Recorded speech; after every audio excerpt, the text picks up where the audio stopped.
Prominent Latvian writers and thinkers Rainis and Aspasia share their 150th anniversary with Latvian presidency of the Council of the European Union. Their ideas live on.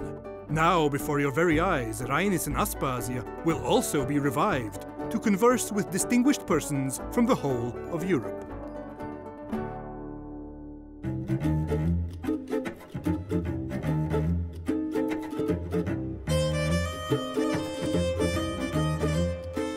Jsme v Karlových Varech, což je takové populární české lázeňské město.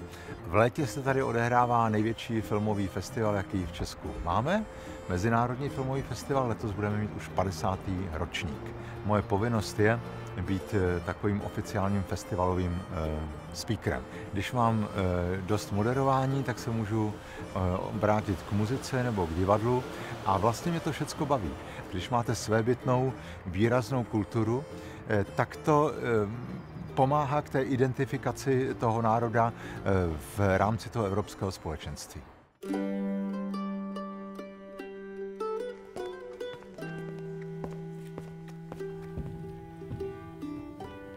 Dámy a pánové, na velkém plátně festivalového kina v Karlových Varech Rainis.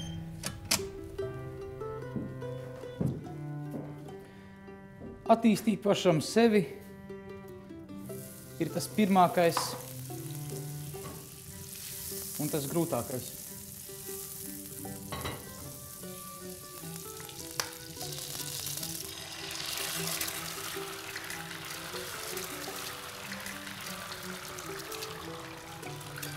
Priekš citiem darbodamies,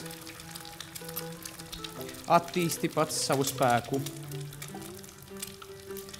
negurstošā karā.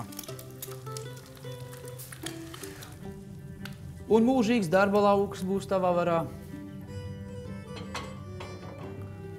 Un mūžam jaunots spēks un ieroči.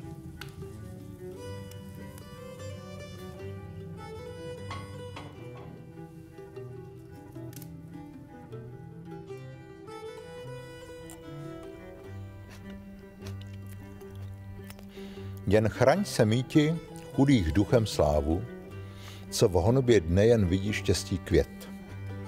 Pak srazí tě a zašlapou tě v davu. Sám bojuj, pomáhej a uvažuj, sám svůj buď pán, sám svoje štěstí kuj.